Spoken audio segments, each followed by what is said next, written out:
By the winter of the king's 7th year, the empire had grown quieter.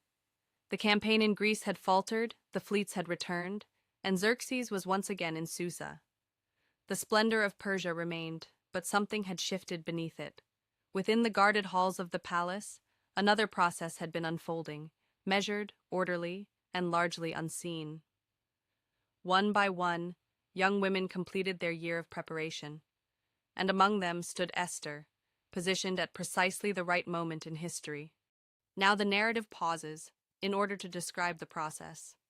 Before a maiden's turn came to go in to King Ahasuerus, she had to have first completed 12 months of preparation. 6 months with oil of myrrh, 6 months with perfumes and purification rites. This was the manner of the women, structured, regulated, impersonal. When her appointed time arrived, each maiden was permitted to take with her whatever she desired from the house of the women to the king's chamber.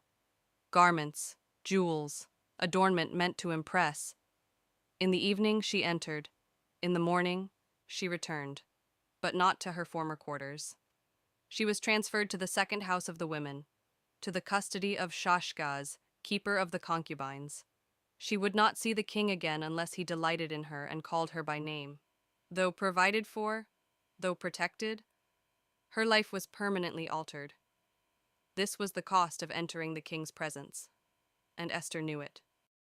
But before her turn ever arrived, something had already been happening. The text tells us earlier that Esther pleased Haggai, the keeper of the women, and he acted speedily. He quickly gave her what she needed. He assigned her 7 maidens from the king's house. He preferred her. He placed her in the best part of the house of the women. These are not small details. Now when Esther's turn came, the daughter of Abihail, raised by Mordecai, the text reminds us she was not rootless. She had been formed by wise guidance. When her moment arrived, she required nothing except what Haggai suggested. This was not passivity, it was discernment.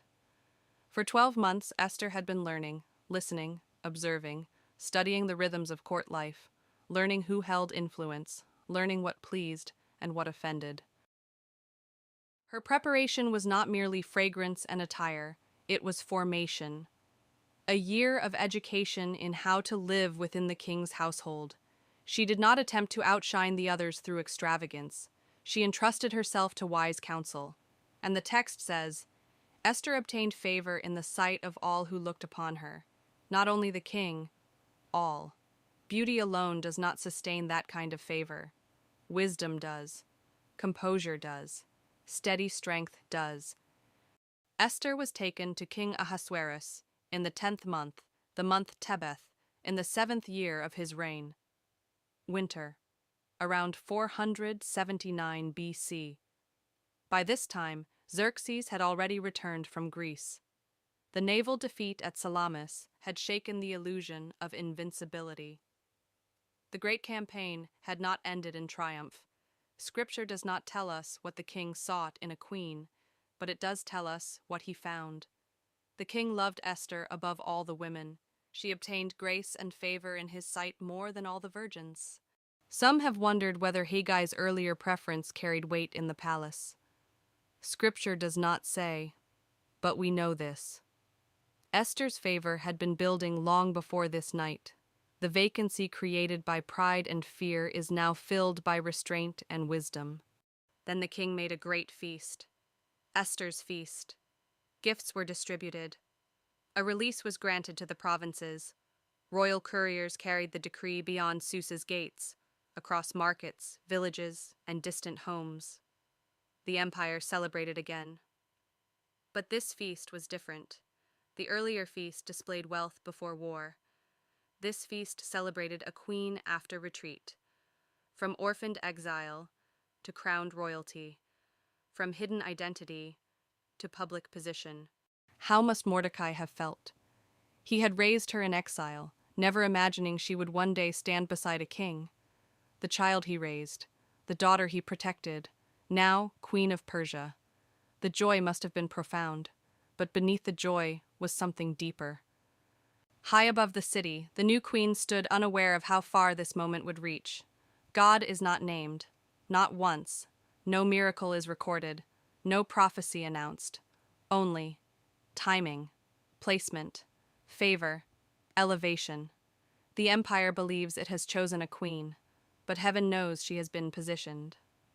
Providence has secured its place within the palace, and though Esther does not yet know the crisis that will come, history has already begun to turn.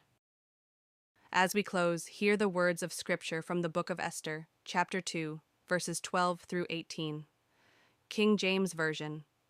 Now when every maid's turn was come to go in to King Ahasuerus, after that she had been 12 months, according to the manner of the women, for so were the days of their purifications accomplished, to wit, 6 months with oil of myrrh, and 6 months with sweet odors, and with other things for the purifying of the women. Then thus came every maiden unto the king. Whatsoever she desired was given her to go with her out of the house of the women unto the king's house. In the evening she went, and on the morrow she returned into the second house of the women, to the custody of Shashgaz, the king's chamberlain, which kept the concubines. She came in unto the king no more, except the king delighted in her, and that she were called by name.